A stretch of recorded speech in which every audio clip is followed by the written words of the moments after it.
teams in the NFL that go from worst to first, and the Bears did that this season in the NFC North.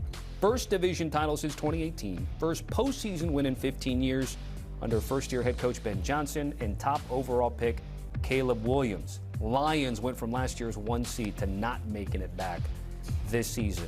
All right, let's continue our free agent priority list with news. We're going NFC North style. We got to talk about the Chicago Bears. Some encouraging signs. Don't want to get too crazy given what happened to Washington last year, certainly, but offense was looking good. You got the cardiac Bears winning those late games thanks to Caleb Williams. Defensively, still some issues to fill here, and how do we fill that? And we talked about it earlier, Tommy. They've really struggled to consistently get after the quarterback. If you're not Montez Sweat, other guys weren't getting after the quarterback. So I have them taking the wily vet Trey Hendrickson, who struggled with some injuries last year, had core muscle surgery. But if you go back to 2 years before that, 17 sacks, 17 sacks. And for the longest, Montez Sweat has needed a partner on the other side. He's needed a partner to take some of the pressure off of him. Well, this guy right here, Tommy, he can get after the quarterback. And because he dealt with some injuries, maybe Chicago could get him on a 1 or 2 year deal and would not have to do a 3 or 4 year deal. So I think that could bode well for the Chicago Bears. They needed somebody opposite of Montez Sweat. I also could look at the secondary here as well, but I went edge because I feel like that's going to help the secondary. 3 of their starting 5 guys are going to be free agents in that secondary for the Chicago Bears. So if you're going to bring in some new players or young players via the draft, the way to help them is to have an effective pass rush, and that's what Trey Hendrickson can provide for you. Our CBS Sports staff has him as the number 2 ranked free agent behind George Pickens. Niners, Chargers, and Cowboys. They could obviously use his services, but just what does having that 1-2 punch? I always think of the Texans with Hunter and Will Anderson. How does that help, like, the linebacker level, the secondary level, when you're able to have that 1-2 punch? It helps everything because as a quarterback, when you get to the top of your drop, you know you have to step up. So now as a defensive tackle rushing with those 2 edge guys, I know I don't have to push the pocket as hard because the quarterback is going to step right into my lap because I know if he gets to the top of that drop and he drifts back, those 2 guys are going to sack him. So the Bears have not had that with Montez Sweat. Like, he's been getting doubled and triple teamed. They haven't had a guy that can consistently get 8 to 10 sacks. We talked about what Trey Hendrickson has done over his career. If you go back before last year, back-to-back 17-sack seasons. This is a guy that can consistently win with his hands and get off and affect the quarterback. Yeah, it'll be interesting to see if they're able to shore that up and run it back, which we've seen the NFC North has certainly been tough over the last handful of years, having quality teams like the Packers, who have Jordan Love. We just talked about Malik Willis, by the way, with Jordan Love missing some time and Willis coming in here. But when you look at Green Bay, back-to-back postseason runs, although not really deep runs to get Mike LaFleur over the hump here. How do they try to get over the hump here in 26? So we saw this defense take off with the addition of Micah Parsons. But when he went down, the defense really struggled. And more specifically, the cornerback position was very inconsistent. Now, Keshawn Nixon is a guy that they signed him to an extension 2 years ago. But he's more of a slot guy that can maybe play outside, right? I added Alontae Taylor because Jonathan Gannon is coming over. And if you know anything about his defense, he likes versatile guys that are tough. He likes to send slot corner blitzes. I don't know if there's a better slot corner blitzer than this guy right here, Alontae Taylor, who has the versatility to play on the inside and the outside. They signed Nate Hobbs, really hasn't worked out so far early in that contract that they gave him this last year. I think adding a guy like Alontae Taylor really shores up that secondary because who knows if Micah Parsons is going to be ready to start the season next year. You're going to have to really lean on that secondary. I think Alontae Taylor provides some much-needed juice in that secondary. Yeah, you brought up Jonathan Gannon. I think I said Mike LaFleur. I meant Matt LaFleur. There's a whole triangle, of course, of all the things that happened.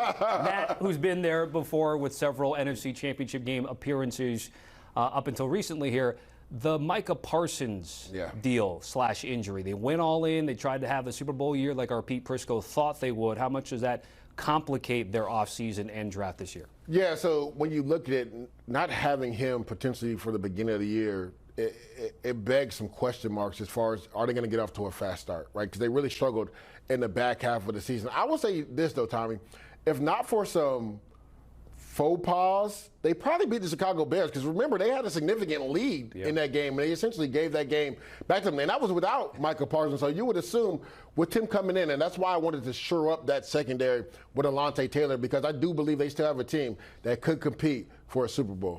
Our staff has him 14th, going to the Rams with other suitors, Saints, Dolphins, and Titans. What do you think about that? I like the Rams because they really struggled finding a #1 corner on that team last year. Now, Quentin Lake is the guy that can play in the slot, but on the outside with Darius Williams and also Akella Witherspoon, and then they had Emmanuel Forbes. They were like rotating guys in and out, so I think Alontae Taylor would provide some stability in that secondary as well. All right, halfway through the NFC North, let's take a look at the last two teams, and we start with the Lions. Again, 1 seed a year ago.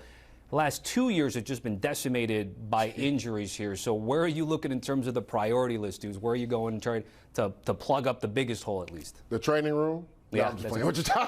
Like you said, they've really struggled with injuries, more specifically in that secondary over the last 2 years getting hurt. So you could go there, but a lot of those guys are under contract for the foreseeable future. The one thing that was different about that Lions team this past year was the offensive line. It wasn't as dominant as we're accustomed to seeing them. Taylor Decker over the last 2 years has dealt with some nagging injuries, and there's rumors that they could move off of him. So I got a little bit younger at left tackle with Rasheed Walker, the left tackle for the Green Bay Packers. And one thing I can tell you about him, Tommy, when it's time to play games, he's going to be there. 3 straight years and 17 straight games. That guy is the model of consistency. So he's a really good pass protector as well. I think he could provide some stability for the Detroit Lions, and they would make the Green Bay Packers weaker, taking them from the Green Bay Packers in the division to the Detroit Lions. So I have them getting a little bit younger at the left tackle position and really shoring up that O-line because Dan Campbell wants everything won in the trenches. They have to shore up that offensive line. Rasheed Walker makes a lot of sense. And getting younger could help because there are some that believe and may even speculate that that championship window is closing for Detroit. What do you think about that? That's the big question mark. I could have went edge guy as well because we talked about Montez Sweat earlier. The same could be said for Aiden Hutchinson, who came back from a pretty gruesome knee injury to have 14.5 sacks. So it's good to see him bounce back, but he needs somebody opposite of him. And to your point, Tommy, people are saying, is this iteration of the Lions, has this window closed?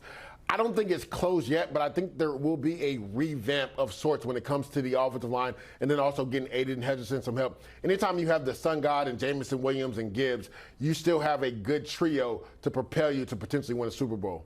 Just to finish up on Walker, 7th out of 50 in our CBS staff top 50 here. Other suitors were Brown, Packers, and Rams, but I just also got to ask you because I'm sure you like to see late round guys flourish here. Oh, when you man. see a 7th round pick do the things he is and maybe on the precipice of being a top 10 free agent? When you think about it, they're 2 starting tackles. I think Zach Tom was either a 4th or 5th round pick, and then you got Rasheed Walker, a 7th round pick. And you know I love that Tommy as an undrafted free agent. A guy that's bided his time, right, that developed. And again, 3 years starting at left tackle. And to me, that's the prized position on the offensive line when you're protecting the blind side of the quarterback. So for this guy to develop as a 7th round pick, he deserves everything that's coming to him, and there will be a ton of Sooners because offensive linemen don't grow on a tree, Tommy, especially ones that can protect the blind side of a quarterback. It's funny. I was about to say, did we save the best for last? My producer here said we did. I don't know if it's more of like a drama-filled thing.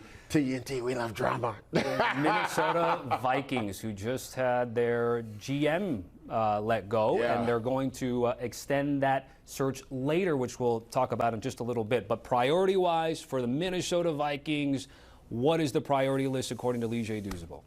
The quarterback position, and I have a name that's probably going to shock a lot of people, but I think it makes a lot of sense. Aaron Rodgers. And there was rumors last year going into the 25 season, this is where he wanted to be, Tommy. But they decided, the front office and also the coaching staff, that they were going to go with J.J. McCarthy because they put that draft capital in for him. And it hadn't really worked out this past year. We've heard Justin Jefferson come out and say, like, he's in support of J.J. McCarthy, but you could tell that he's also frustrated as well. And you can see it in the game tape as well. Why not take a flyer on Aaron Rodgers and talk him out of retirement for 1 more year? Because when you look at this roster, it's one of the best rosters in football, Tommy. The one thing they're missing is the quarterback position. You get Brian Flores to come back. They signed him to a $6 million deal as far as the defensive coordinator. So that means that defense is going to be intact. And then you have the weapons on the outside. We talked about having Justin Jefferson, a top 2 receiver in football. And Aaron Rodgers bounced back nicely for the Pittsburgh Steelers this past year. He seemed like he was a lot more healthier, was able to push the ball down the field. Now, you're not going to get the Aaron Rodgers that won back-to-back MVP, but with the talent they have on this roster, they don't need that Aaron Rodgers. They need somebody that can just steer the ship, get them in the right place, and get the ball to the playmakers, a.k.a. Justin Jefferson. So I know a lot of people are going to be like, well, here we go again with the Favre, and now we have Aaron Rodgers. Right. I just think it makes a lot of sense for Aaron Rodgers, if he wants to play and he still has it in his heart, to go to the Minnesota Vikings. Yeah, you mentioned a lot of parallels, obviously Packers, Vikings, Favre, and Rodgers. But what does that mean for J.J. McCarthy? It's one thing to bring like a normal veteran in to either be insurance or maybe push you, but bringing Rodgers in is like really pushing like, hey, maybe you on the sidelines for one Aaron Rodgers here. And I think it would maybe be good for him because you got to think his rookie year, he got hurt and he wasn't able to take actual reps. He was just in the classroom. So last year when he came in as a starter, he never really sat and learned behind a proven starter quarterback. Yes, Sam Darnold was there, but again, it wasn't like J.J. McCarthy was taking part in practice reps. And to me, you got to get those physical reps. So to me, being able to watch Aaron Rodgers throughout training camp, be able to watch Aaron Rodgers throughout the season could help him and benefit him. The last time a young quarterback sat behind Aaron Rodgers, it worked out. Wasn't too shabby, right? Yeah, Jordan Love. So it makes a lot of sense. Dude's giving Rodgers another year. Our staff saying he should retire despite being the 8th-ranked free agent in this top 50 class that we have. Dude's great stuff here. Thanks for breaking down the priority list for 3 divisions in the NFL. Taking a look at the NFC North standings, I mentioned what Minnesota did. Kwesi Adofo-Mensah gone, let go of his duties, and they are going to wait until after the draft to then